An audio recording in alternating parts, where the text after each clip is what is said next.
Economic development. Although Rome had little interest in managing the daily affairs of its allies, it had to adapt as its influence spread. Roads were a way to extend Roman military and economic power.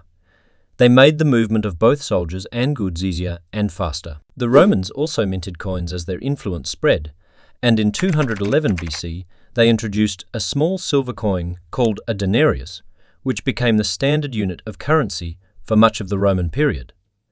A standardized currency facilitated trade across the growing Roman world. Coins could be exchanged for any goods or services and were easy to transport.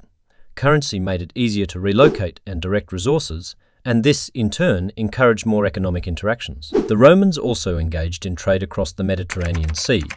Their network of trading contacts expanded along with their political influence, since trade relations were usually dependent on good political relations.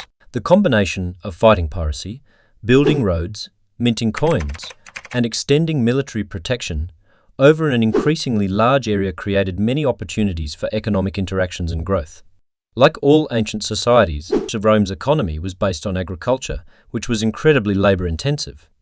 As Rome fought more foreign wars, many small landholders were away serving in the military for longer periods. If they failed to return or their farms went bankrupt in their absence, wealthy Romans bought their land, creating larger and larger farms, known as latifundia.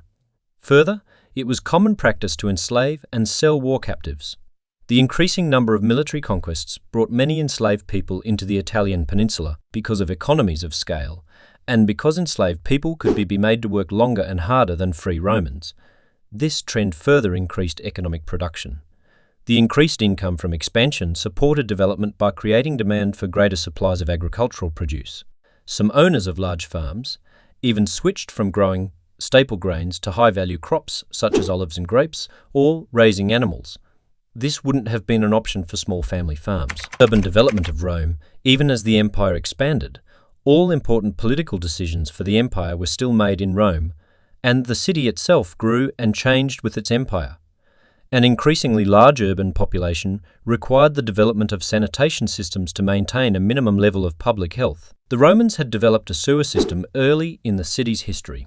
The first aqueduct, a structure to deliver water to the city over long distances, was built in 312 BC, as was the first road, the Via Appia. The ability to collect taxes in currency, growth of economic production and trade, and military victories all provided funds for building projects in Rome. Besides roads, aqueducts, and sewers, the Romans built temples and political buildings. Victorious generals would dedicate temples to particular gods, and they paid for these temples with the loot they captured on campaign. Conclusion: Rome became the most powerful state in the world by the 1st century BC.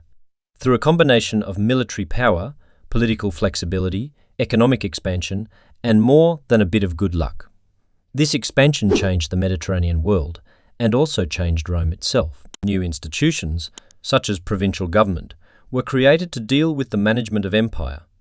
Culture was transformed as outside influences, especially from Greece, came into fashion in Rome. And the city itself was physically transformed by the influx of loot and people brought by successes abroad.